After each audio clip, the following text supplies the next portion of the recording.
Hello friends, இன்றைக்கி மசால் வடை மோர் குழம்பு எப்படி செய்ய போகிறோன்னு பார்க்க போகிறோம். அதுக்கு நான் 5 மசால் வடை எடுத்து வச்சுருக்கேன். அடுத்து 5 பச்சை மிளகா, பச்சரிசி, கடலப்பருப்பு, துவரம்பருப்பு, மிளகு, ஜீரகம். இது தாளிக்கிறதுக்கு.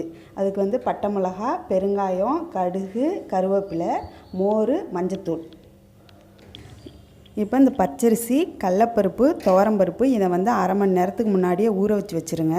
அதை எடுத்து வச்சுட்டு அதில் இந்த பச்சை மிளகா, மிளகு, ஜீரகம் எல்லாம் சேர்த்து மிக்சியில் அரைச்சி வச்சுக்கணும். நான் சொன்ன ஜாமான்லாம் இந்த பேஸ்ட் மாதிரி அரைச்சி வச்சுருக்கேன் பாருங்கள்.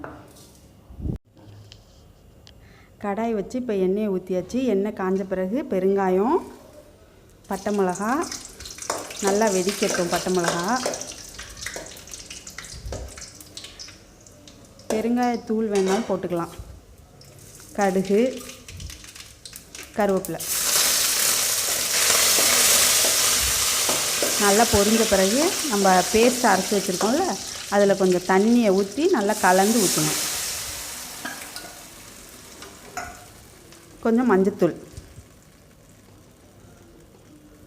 திக்காக இருக்கும். உங்களுக்கு எவ்வளவு தண்ணி ஊற்றணுமோ அதுக்கேற்ற மாதிரி தண்ணி ஊற்றிக்குங்க. உப்பு தேவையான அளவு போட்டுக்குங்க.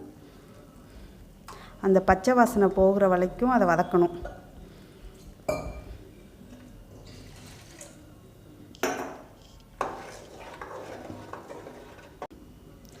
இந்த மாதிரி கொதிச்சிருக்குல்ல, இப்போ நம்ம கட் பண்ணி வச்சுருக்க மசால் வடையை அதில் போடணும்.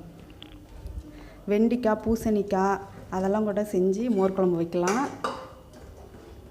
அதை நல்லா வதக்கணும். வெண்டைக்காய், பூசணிக்காய்லாம். ஆனால் இது நம்ம வீட்டிலையே செஞ்சு அதில் போட்டு செய்யலாம். நம்ம ஏற்கனவே எடுத்து வச்சுருக்கோம்ல மோர், அதில் நான் புதினா, கொத்தமல்லி இலையெல்லாம் போட்டு வச்சுருக்கேன். அதில் அந்த கொதிக்க வச்சுருக்கோம்ல அந்த மசால் வடையெல்லாம் போட்ட குழம்பு எடுத்து இந்த மோரில் ஊற்ற வேண்டியதுதான். மசால் வடை மோர் குழம்பு ரெடி ஆகிடுச்சு. உங்கள் வீட்டில் செஞ்சு பாருங்கள்.